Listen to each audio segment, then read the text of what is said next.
ኢየሱስ ክርስቶስ ጎይታ ምስኩል ለኻትኩም ይኹንና በልኩ በክርስቶሳዊ ሰላምታይ ሰላም ብለኩም በክርስቶሳዊ ሰላምታይ ውን በበጽሐኩም እቲ ኣዝዩ ዘገርመኒ ነገር እንተሃልዩ ከምቲ ቅዱስ አውግስጢኖስ ዝብሎ ማለት እዩ ኣባኻ ዕርፍቲ ዘይረኸበት ነፍሲ ዕርፍቲ የብላን ይብል ሕጂ ዓቐን ልብና ኢየሱስ ክርስቶስ እዩ ንልብና ክመልእ ዝኽእል ንህይወትና ንመንፈስና ሰላም ከስፍነሉ ዝኽእል እቲ መስፍን ሰላም ዝኾነ ጎይታ ኢየሱስ ክርስቶስ እዩ ካብ ናይ ሸበት በድን ፍርሕን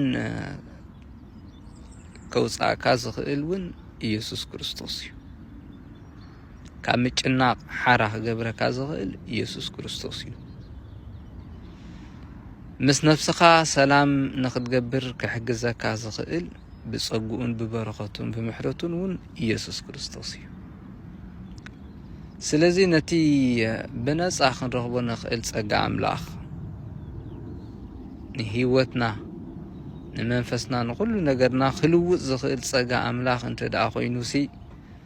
ካብኡ ኸርሕቐና ዝኽእል ደኣ እንታይ እዩ ካብኡ ኸርሕቐና ዝኽእል ክምንዝዓና ዝኽእል ሰላም ክኸልኣና ዝኽእል እንታይ እዩ ብፍላይ ኣብ ስደት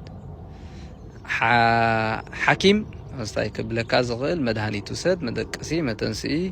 መረጋጊኢ ክብለካ ይኽእል እዩ ንሓደ ክርስቲያን ናቱ መረጋጊኢ ናቱ ጸግዒ ግን መጀመርያ ቃል ኣምላኽ ክኸውን እንከሎ ድሕሪ ቃል ኣምላኽካ ጸሎት እዩ ምክንያቱ ክትፈልጦ ኣለካ እምነት ክህልወካ ኣለዎ እምነትካ እውን ክዓብልዎ ሽዑኡ ምስ ዝተማቐርካዮ ብምሉእ ልብኻ ብኩሉ ሓይልኻ ብኩሉ እንትናኻ ናብኡ ትጽጋዕ ናብኡ ትውከል ንተኣምኖ ነገር ከዓ ብርእሰ ተኣማንነት ተቐርቦ ብርእሰ ተኣማንነት ትጽሊ ኣብቲ ዘድልየካ ግዜ ጥራሕ ዘይኮነ ኣብቲ ዝደለኻዮ ግዜ ጥራሕ ዘይኮነ እውን ኣብቲ ዘየድልየካ ግዜ ንእግዚኣብሔር ኩሉ ግዜ ቦታ ትገብረሉ እምበኣር ኣብ ጾም 40 ከነስተንትነሉ ዘለና ነገር እንታይ እዩ እንተኢልኩምኒ ሕማማት ስቅያት ኢየሱስ ክርስቶስን ፍኖቶ መስቀልን ኣብ ቤተ ክርስቲያን ኬድና ብላይቭ ብኦንላይን ወይ ኣብ ከምኡ ኣብ ዝጽልዩ ኣሕዋት ሓቢርና ከነስተንትን ኣለና ምክንያቱ ነቲ ግዜ ዝሃበና ኣምላኽ ካብቲ ዝሃበና ግዜ ኣይህበካን ኣይግባእካን ይኽንብሎ ከለና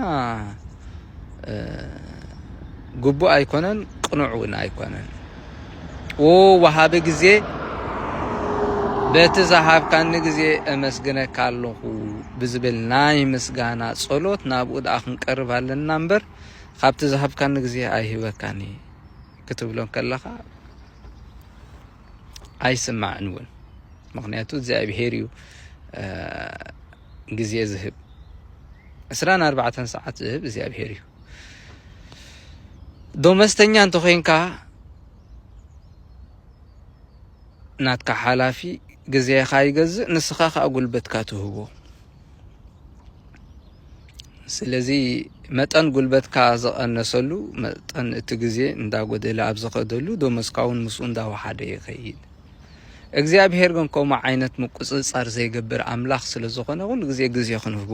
ኣይንርከብን ንኸልኦ እኳ ደኣ ዘይርአ ነገር እውን ስለ ዝኾነ ብዓይንና እንሪኦ ነገር ዘይኮነ ስለ ዘይኮነ ብዘይ ንሪኦ ምክንያት እውን መንፈሳዊ ህይወትና ይጸሉ ከም ዝኾነ ስለ ዘይነስተምህር ድኻምነት እውን ስለ ዘለና ብኸምዚ ዓይነት ኣይንሪኦን ስለዚ መጠን እግዚአብሔር ዝተለማመትካዮ በቃሉ መጠን ጸሎት ዘበልካ መጠን ጾምን ጸሎትን ኣሰኒኻ ዝኸድካ መጠኑ ከተስተማቕሮ ትርከብ ብመጠን ክትጥዕሞ ከተስተማቕሮ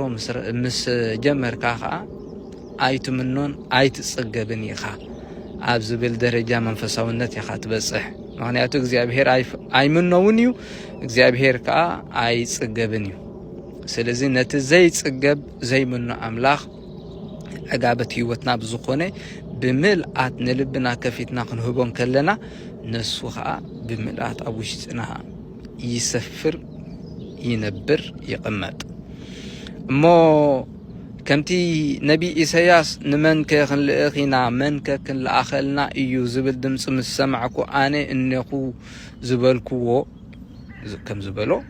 ንሕና ከዓ ድምፂ እግዚኣብሔር ክነደልን ድምፂ እግዚኣብሔር ክንሰምዕን ሰሚዕና ከዓ ኣብ ግብሪ ክነውዕሎ ንዕደም ንጽዋዕ ንስኻትኩም ሲ ማህደር መንፈስ ቅዱስ ኢኻትኩም ገዛ መንፈስ ቅዱስ ይኹም ቤተ መቅደስ መንፈስ ቅዱስ ኢኻትኩም ዝበለና ጎይታ ብምልኣት ነቲ ኣብ ውሽጥና ዘሎ ክፍኣት ጓሕጉሕና ኣውፂእና ንሓጢኣትን ንሱሩን ጓሕጉሕና ኣውፂእና ኣብ እግዚኣብሔር ክንምለስ ብጸሎትን ብጾምን እዚ ግዜ የዘኻኽረና እዚ ዘለና የጾም ርብዓውን የዘኻኽረና ንሱር ክፍኣት ንሓጢኣት ንኩሉ ነገር አሊና ብትብዓት ናብ እግዚአብሔር ገጽና ክንከይድ ከም ዘለና የዘኻኽረና ክርስቲያን ተባዕዩ ክርስቲያን ሓያል እዩ ክርስቲያን ተስፋ ይቆርጽን እዩ ኣብ ክርስቲያን ተስፋ ቆርጽ ዝበሃል የለን ምክንያቱ እቲ ምንጭ ተስፋን ናይ ተስፋ ህይወትን ዝኾነ እግዚአብሔር አምላኽ ኣብ ህይወትና ስለ ዘሎ ንሕና ከዓ ብትብዓት ናብኡ ገጽና ንኽንከይድ ሓይሊ ይህበና ጸጋ ይህበና በረኸት ይህበና ብኡ ድማ ተሰኒና ናብ እግዚአብሔር አምላኽ ንጎይ ስለዚ እዚ ትብዓት እዚ ጸጋ እዚ ግዜ እዚ በረኸት ንኾንቱ ይኮነን ከዓ ደም ጎይታ ዝፈሰሰ ስለዚ ማንም ሰብ ኣብ ቅድሚ እግዚአብሔር ክቡር ከም ዝኾነ ኣሚኑ ደሙ ንኾንቱ ከም ዘይፈሰሰ ኣሚኑ ብትብዓት ንክርስቲያናዊ ህይወቱ ክነብሮ ጻዊዒቱ ይኸውን ማለት እዩ ጻዊዒት እግዚአብሔር ስለቲ ዝጸንሐና ስለዚ ግዜ ስለዛ ፀሓይ እዚኣ ስለዚ ወይዘር እዚ ስለዚ ኣብ ከባቢኤ ዘሎ ጽቡቕ ናይ ስነ ተፈጥሮ ጸጋ እግዚአብሔር ዝተመስገነ ይኹን ስለዚ ምምስጋን ኣይነቋርጽ ጣዕሚ ህይወትና ከዓ መቐረት ህይወትና ከዓ እግዚአብሔር እዩ ነሱ በይኑ ክብሩ ንዕኡ ይኹን